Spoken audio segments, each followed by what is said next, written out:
Where does the 2022 Utah football season rank amongst the all-time greats? We're talking about it on today's Locked On Utes. You are Locked On Utes, your daily podcast on the Utah Utes. Part of the Locked On Podcast Network. Your team every day.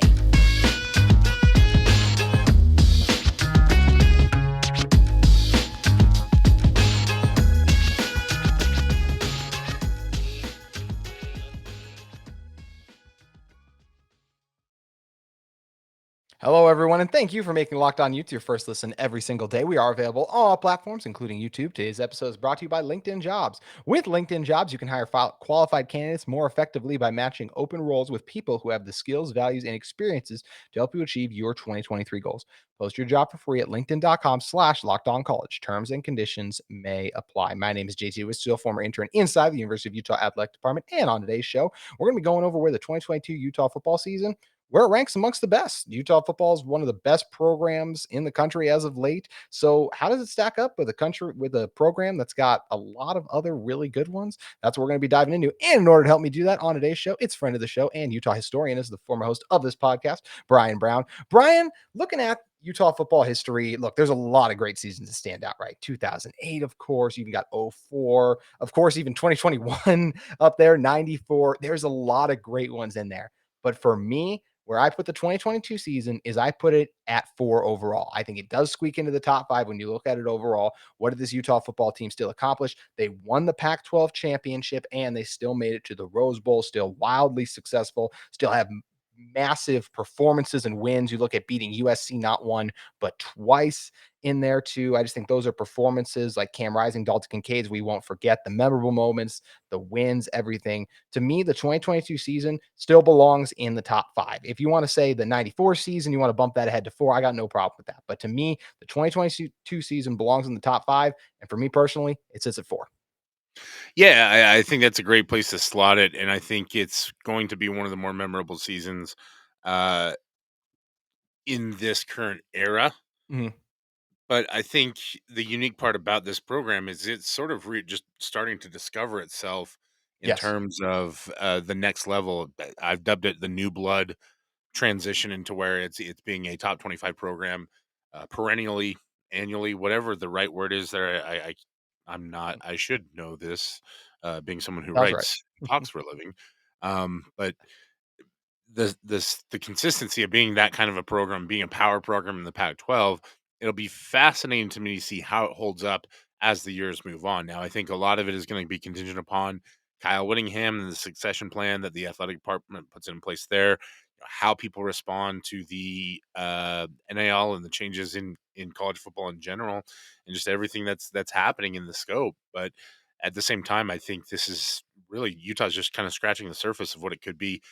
We talked on Friday on my pod Mhm. for football breakdowns about how good the talent is here in high school, and it's fascinating. I was listening to a podcast and somebody said, "Yeah, our high school is actually really good at football. We had one NFL player," and I'm thinking about it. I'm like, man, like that's good in where you came in. It's smaller, smaller state. Not Mhm. the level of football locally here in Utah is so good that it's going to just lead to more and more feeder opportunities for recruits and stuff like that. And so all programs are going to stay consistently good here in state Yeah. as long as they continue to stake out the in-state area and protect their territory, everything like that. All that's to say, as you're looking back, it's kind of a weird juxtaposition for me. Maybe it's just that we went and saw Ant-Man over the weekend together, and now I'm thinking about time and what time really is and everything like that, and how it laps over everything. And so Mhm. when you're ranking these things, you can look at it in terms of looking in the past or looking in the past but moving forward. Is 2022 really going to stay on that list? It's kind of a unique conversation to have because I think that's part of how we made most of the list, right? Like, Mhm. as you and I were talking about it a little bit, 1994 is one that if you go back, 3 years, it would have been a top 2, top 3, right? And now just with everything that's changed with the University of Utah and the football program, it keeps getting moved lower and lower down the list.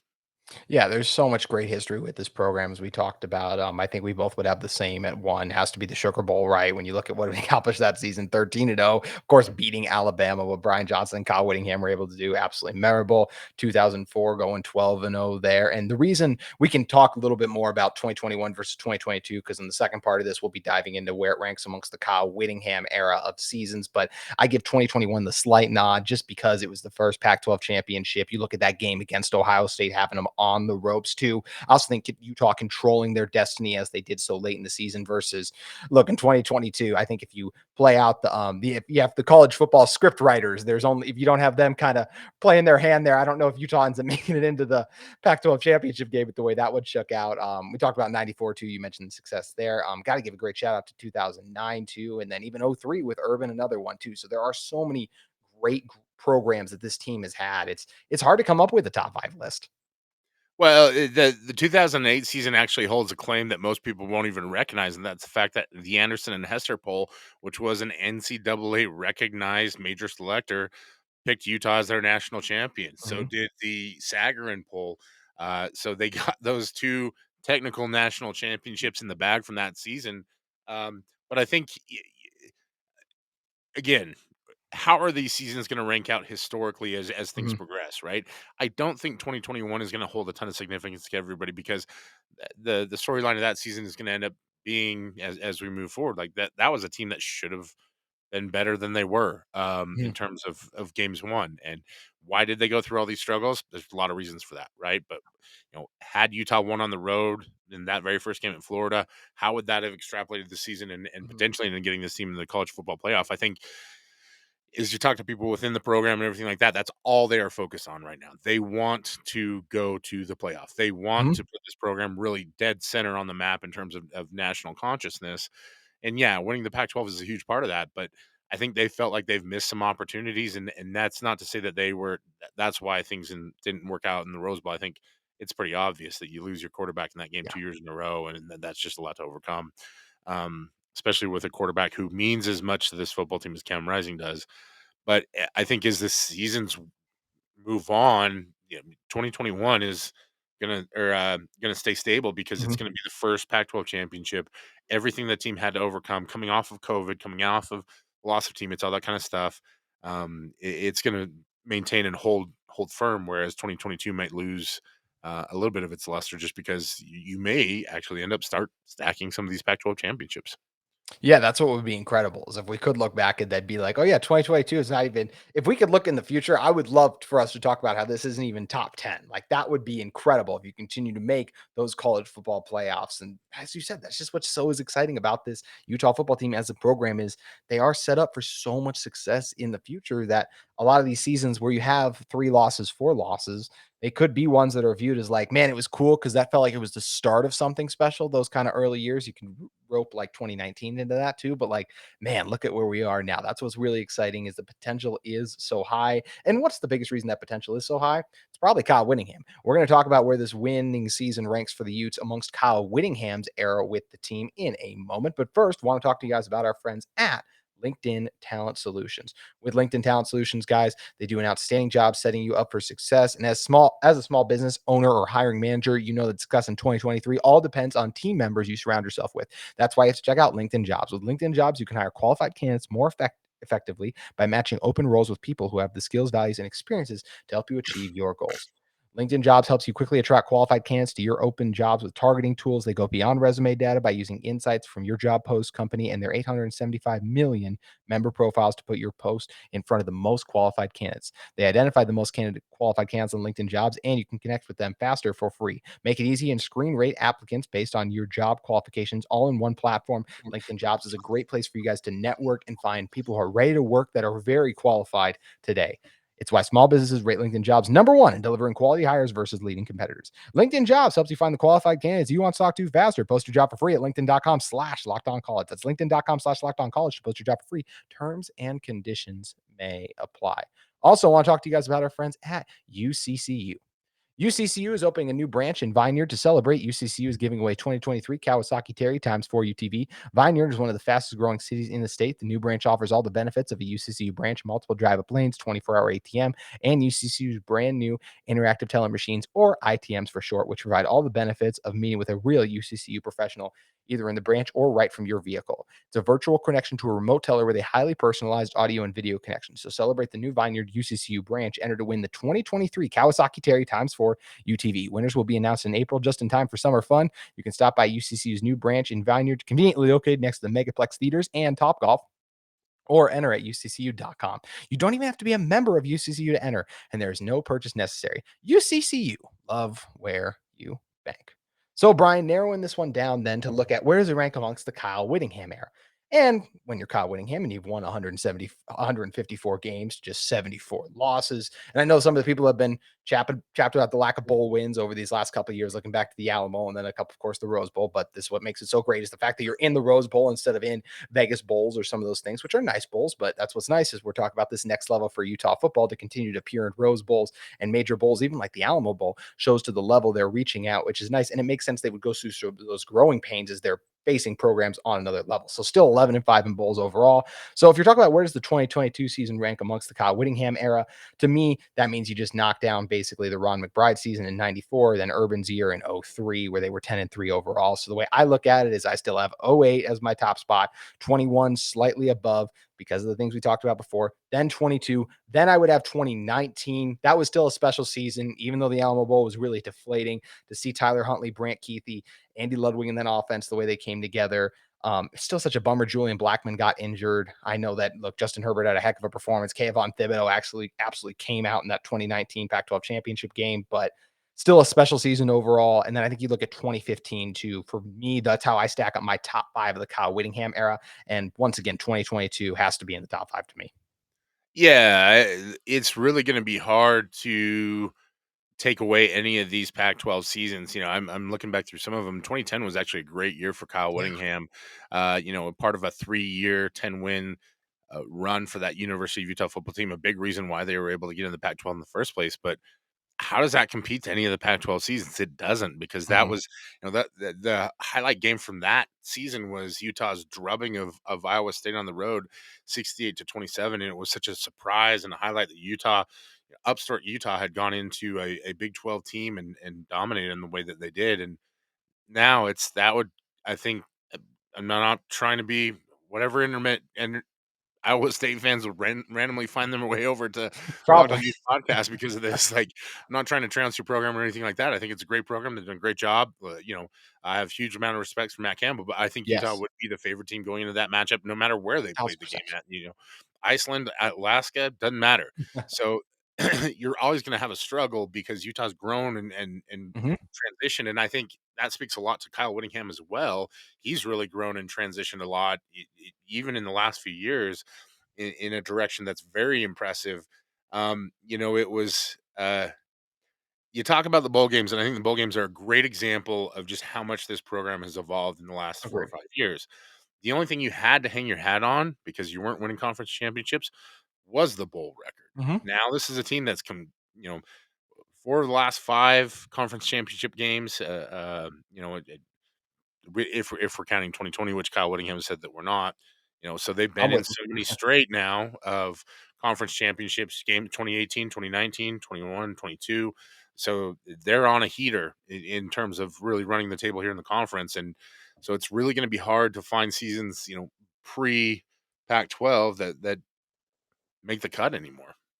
Absolutely, because I mean, and like you said too, we just talked about like the difference in bowl games. You talk about the Sun Bowl, Las Vegas Bowl, Foster Farms Bowl, like the Heart of Dallas Bowl, like all those bowls are all like even the Holiday Bowl, but like Alamo Bowl, like there's been some premier Alamo Bowl performances. I think this last year it was Texas versus Washington. Even we saw Michael Penix light it up. Like there's just a level of teams that go to the Alamo Bowl. I think that's why in 2019, just as a Utah fan, the Alamo Bowl is like my most disappointing memory, is because it was so cool to be on the same stage as a team from Texas, where I just moved from at the time too. And I ended up watching that game with a couple of my friends from Texas too. So it's kind of not as fun trying to watch it while we got to celebrate the whole time. But still, like just to be at that level is like, okay, it's a cool step. And then obviously the Rose Bowl is what makes this it does make it so memorable. And I talked about the 154 wins. We talked about the bowl record too. We just talked about the upward trajectory too. It just shows you once again what a marvelous job Kyle Whittingham is doing with this program and why these next couple seasons for him, we don't know when his last one is going to be, but there's no reason to think these upcoming couple he's going to have shouldn't find their way in the top 10 for him during his tenure with the Utes. They absolutely should. And I think the unique part about this is going to be that the next 3 years could be some of the best in Utah history, even given the fact that they've already accomplished so much. Mhm. Returning as many players as they do to this roster, to a team that's now won back to back Pac 12 Yeah, championship games, on top of adding a tremendous recruiting class, like I think, we've talked about this. Why would Kyle want to leave? exactly. He's in a great position Great to really push. coordinators.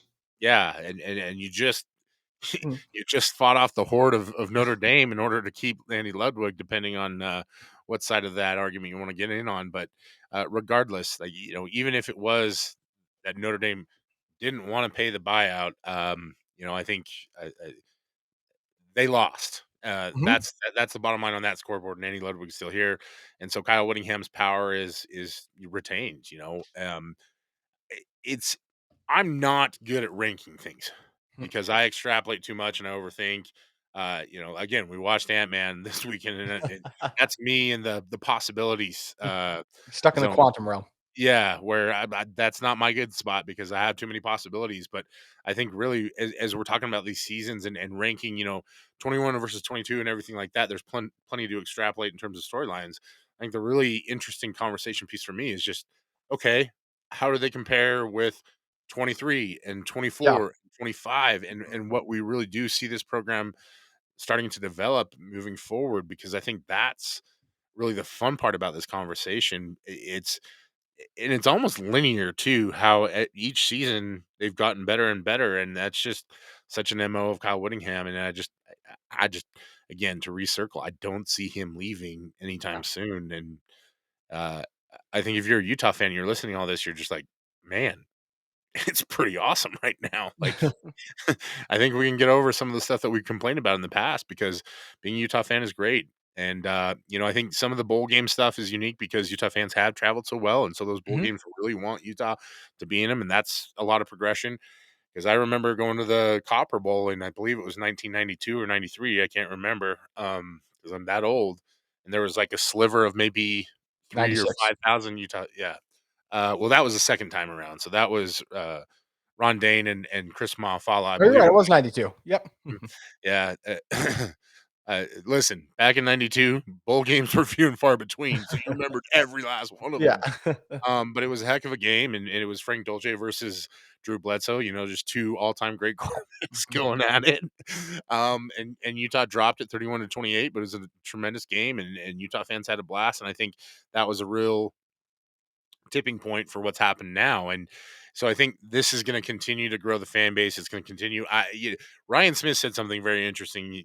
He did an interview with Rob Perez for the NBA Underdogs pod on YouTube, and he said he was very fascinated to see what would happen when Utah was playing in the Rose Bowl with Jazz game attendance because it felt like everybody he knew was going to the Rose Bowl.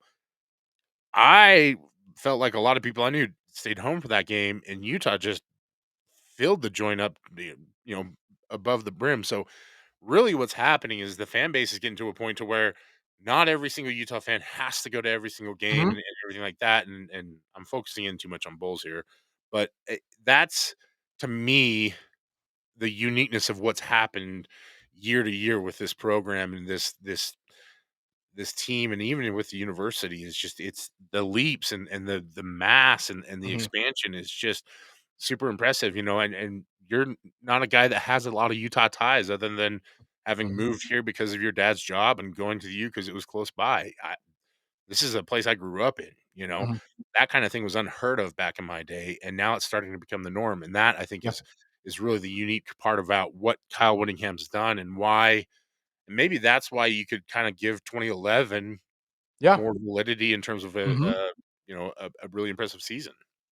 Yeah, I absolutely agree with that. This is super big picture too, but I just think you're like us talking about how like, man, I knew so many Utah fans that like weren't coming. I think we all forget just how many Utah fans there are and just how many people there are on this dang planet in general. Because I know, just Yes. speaking to last night again, not long ago, you and I were talking about like how many people haven't seen the new Avatar movie, and it's still one of the third highest, fourth, whatever it is, highest grossing movies. And there's still so many people that haven't even seen it. So that part of things is crazy. Also, are you sure back in '92 that you weren't taking a bath in the Duke's Mayo Bowl or slamming down some cheeses at the Cheez It Bowl, Brian? I wish I was. They Yeah. had weird names like Weiser Lock Copper Bowl. It was a lock company, so like we didn't get to do fun stuff. I do recall having like a Washington State Cougar in a bag because that was the bag the Cougars. Okay. I don't think I bagged any Cougars that weekend. Neither did Utah. So yeah, we'll have to put 10-year-old Brian to shame, I guess, for that one. But given the opportunity, I definitely would have taken a bath if there was Duke's mayo jar there. I hands down. Yeah, I mean, if there's ever a point where we can't, like, I want to continue to reach New Year's Six bowls, obviously, I don't think anyone would be too mad if we ever saw Kyle Whittingham get like a Duke's Mayo bat. Oh my If that was like a down season and like we still got that at the end, in some ways it would still feel like a plus just for that moment. I feel like. Do you think Whittingham would do it? Because I would think that, like, he'd make Jim Harding or somebody else do it for him. Jim Hart. I don't feel like Jim would. I would love, honestly. Don't you think Morgan? You don't think Morgan Scalley would do Scally it? Yeah, Scally Scally would would do it. definitely. I feel Shaw like would Scally do it. would definitely do it. Like it has to be one of the coordinators if it's not him. Yeah. I think Kyle would do it. I don't know. You don't think he would? Man. You know him better than me. I feel like so. I'll give you I that. don't and I don't even know him that well, I've just Mhm. 20 Seen years of him. my You've been life around him since longer though, and yeah. know that. Yeah. Man, I Kyle has gotten a lot more relaxed and open to that kind of thing, the comedy side. So Yeah. maybe he'd be willing to do it, but only if there was like a shower immediately nearby. So if Mhm. Shane Beamer did it and he's the head coach at South Carolina, like everybody's gonna have to do it now. I mean, Exactly. Beamer set the tone, so good for him. Maryland's head coach. I'm blanking on his name right now. He's doing a really good job with that program though. But like, yeah, I know he just did it this most recent year. Like that too. Or hey, if you can't get in the Duke's Mayo Bowl, you could at least try to get in the Pancake Platoon, right, Brian? That's why I want to start a bowl game because I want to have like either like Kodiak Cakes, Pancake Bowl where we just like pancake every coach or something like that. There's a syrup camp company out there that wants to get after us. Let's do it. I want a bowl game that we can do something crazy with. So I mean, if I have to wear the Pancake Platoon hat every single time, that's a gift that we'll keep on giving everybody.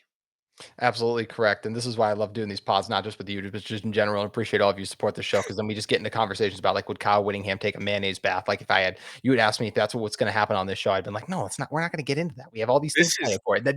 This is just what happens. This is exactly like that New York Jets, like, name a New York Jet, like, name something you could dunk Kyle Whittingham Yeah. in. Be great Monday fodder for Twitter.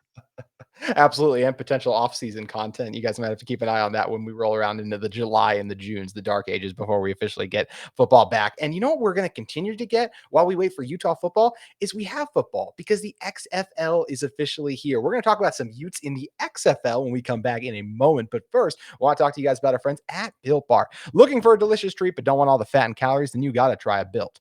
I know the holidays have kind of passed now, but my goal is to still stick with my New Year's resolution and eat a little healthier this year. And if you're like me and want to eat healthier, but don't want to compromise taste, then man, you've got just the thing for you. You got to try Built. With Built, healthy is actually tasty. Seriously, they're so delicious. You won't think they're good for you, perfect for your New Year's resolution. What makes Built Bars so good? Well, for starters, they're covered in 100% real chocolate. That's right, real chocolate. And they come in unbelievably great flavors like churro, peanut butter brownie, and coconut almond. I'm not sure how Built does it, but these bars taste like candy bars while maintaining amazing macros. And what's even better, they're healthy. Only 130 calories and a whopping 17 grams of protein with 4 grams of sugar. And now you don't need to go to built.com. You still can if you want to, but you can even get in the car and drive over to your local Smith's or Sam's Club and get some today. Head to your nearest Smith's or Sam's Club, grab yourself a box of Built Bar. You can get cookies and cream, coconut puffs, salted caramel brownie puffs at Smith's, or go to a Sam's Club, grab a 13-box bar of brownie batter and churro. Lots of great flavors of Built. You guys can thank me later. Built was also well represented at some of the Salt Lake All-Star events. I saw them out in a couple times at a few things. So if you guys didn't get a chance to try some free Builts, make sure you guys head over to Smith's or your local Sam's Club and see what you're missing out on. Also, want to take an opportunity to talk to you guys about our friends at RC Willie. RC Willie is hiring delivery drivers in the Salt Lake area. If you're looking for a rewarding career with a great group of people, come work for RC Willie. Utah's largest home furnishing store, RC Willie, is currently hiring delivery drivers at their largest warehouse by the Salt Lake City Airport. Delivery drivers are the face of RC Willie, and they're looking for great delivery drivers in the northern Utah area. Competitive, or excuse me, compensation for delivery drivers is $24 an hour during training, and our average delivery driver makes 50,000 to 80,000 per hour. RC Willie associates say they love their job, the benefits are great, and the culture at RC Willie is one of the best. Many of their employees have been with the company for over 20 years, and their RC Willie will offer you a $1,000 sign-on bonus and hands-on training, including CDL training, but no CDL is required right away. Come make a difference and join America's home furnishing store of choice. Apply online at rcwillie.com/job. That's rcwillie.com/jobs. Look, I'm all fired up about RC Willie. I'm all turned around. Brian, I know something a lot of people are really fired up about this past weekend was the XFL being back. And with the XFL coming back, we saw some Utes in the NFL, and not just or Utes be able to participate, and not just the Josh Gordons of the world, but even the Francis Bernards and some of the under the radar guys. It was great to see these guys out there balling and doing their thing. Yeah, we'll try that again, unmuted this time. It's been a long time. Listen, I'm breaking the habit, so I'm going to give myself a pat on the back, not a finger shake for that one. Francis Bernard had a great game for the DC Defenders, actually playing against quote unquote former Ute Josh Gordon. And listen, Utah fans are going to be the only people that make that designation really, because although his time at Utah was short and impactful, I don't think he never saw a game on the field. I know that for a fact. Yeah. But Gordon had a great game for the Seattle Sea Dragons. Like I said, Francis Bernard was lights out, 4.5 tackles. I believe he had a TFL as well on that one that probably should have been a sack. Tariq Lewis cut by the Battlehawks, so not on a roster currently. But the unique part about the XFL is guys move around a lot, so Mm-hmm. he could be another guy that you see on a roster soon. Pita Taumaipeno, a long stretch in the NFL, getting after it for the Vegas Vipers, had a tackle on Saturday. So you're seeing, I think the hard part about it is so many former Utes were involved with the Alliance of American Football and the Salt Lake Stallions that it was rough when it collapsed the way that it did. So I'm sure a lot of guys are taking a step back and making sure that everything goes well first, which, from everything I can see and from people I've talked to, I don't see the XFL having the same issues that they've had. The 2020, it would have been just fine, but a worldwide pandemic ended the season. So Yeah. there's a lot of good things going on. A good weekend in terms of ratings will really, really help a lot. But it's just another opportunity to see a lot of great Utes perform and play well again, and it's fun to see those names pop up, just like it is during the NFL season. Really is, and I'll ask you this before we get out of here, and maybe look at some. I should say really quickly, shout out to Utah women's basketball program getting a nice win against Arizona State. Yes, they had the tough loss to Arizona, but still keeping that momentum going in a strong direction. Utah men's basketball, couple of really tough losses there too, but got some fun games coming up at the Huntsman this coming week. But I'll ask this, Brian: are there any Utes in this current draft class that you think would make great XFL additions? Ooh, that's an interesting question because I think it's more those tweener guys that really need the opportunity. There's not a lot of tweeners coming out in this class. I think everybody coming out of Utah for the most part as a senior is really a legitimate NFL guy. Dalton Kincaid we talked about, Yes. Braden Daniels we talked about. Those are NFL dudes in my book. Clark Phillips. Mhm. I'm sure the XFL would love to have Clark Yeah. Phillips, but they're gonna have to prime from the NFL's cold dead hand, so to speak. So uh, maybe that speaks a little bit to just how far Utah's come Agreed. in the sense that this is almost all those guys that are coming out are going to have NFL opportunities. Now, I think there are some guys, like a Vianney Mwala, for example, is a great example. A guy who had some injuries, never really able to finish the season like he wanted to. That would be one that I would think has a great opportunity. Keaton Bills, where he's still kind of a tweener in a lot of respects. And that's not me trying to be disrespectful of Keaton, but like NFL offensive linemen are incredibly good, Yes. incredibly athletic, and so maybe a few more years to season and really develop would help Keaton. Hard to say. Um, the other part about the XFL that's going to be kind of interesting is guys who need a break. Mhm.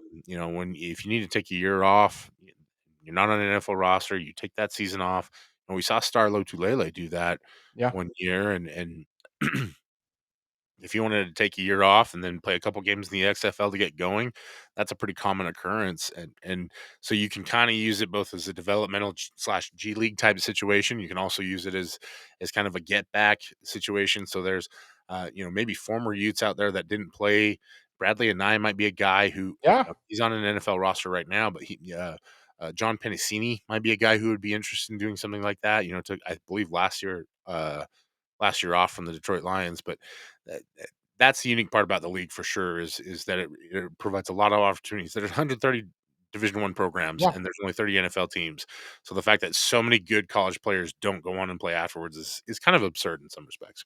Absolutely. And I think John said he retired, but it's one of those things where it's like all it takes is a turnaround and then you're back in the game too. Even guys, look, like RJ Hubert is not going to be super high on anyone's draft boards. I hope he can make it in the NFL, shock everyone, stick around for a while. If he can't, there's still opportunities for him to go make his impact in other leagues as well. That's what the great thing is that the XFL provides. Yeah, RJ's definitely an example of that. I think he's probably the best example, and good Mhm. good on you for thinking of that one.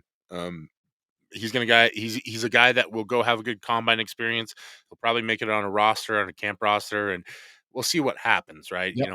I think the difference with Utah is that program is run with so much emphasis on precision and execution and everything like that, that sometimes you get into a camp situation and you're actually ahead of the curve, even though It's you true. didn't maybe excel so well at a place like Utah, or stood out for a few mistakes or whatever, that you could really make a roster, and so you just never know what to expect when it comes to those kinds of situations. But I think Mo Diabate is another guy who Yeah. maybe will end up bouncing back and forth. But like there are guys like Vic Beasley, who is the sacks leader Yeah. in the NFL, that are playing the XFL. So Mhm. Deontay Burnett had some great catches for the Martavius Roughnecks. Bryant. Yeah, like there's some real names that are down there right now playing. So I think the biggest thing is that the football is entertaining, it's fun, and the rule changes actually make it really interesting in terms of watching it. But for Utah fans, Mhm. it's fun because you want to see these guys. Solo Enos, if he wants to keep playing Yes. football. 100%. Yeah, I think that's a great one there too. And if you guys are questioning, is the XFL real football? Well, Paxton Lynch played in it and got benched. So therefore, it is in fact real football. Brian, if people want to get more about the XFL and any other football leagues too, where should they head over to check out? Yeah, we're writing about it a ton over at footballbreakdowns.com, and you can subscribe to the Football Breakdowns podcast feed. The Monday Morning Game Plan is going to talk a lot about XFL, USFL, draft breakdowns, all that kind of stuff. So we're obviously going to talk Utes, and everything else.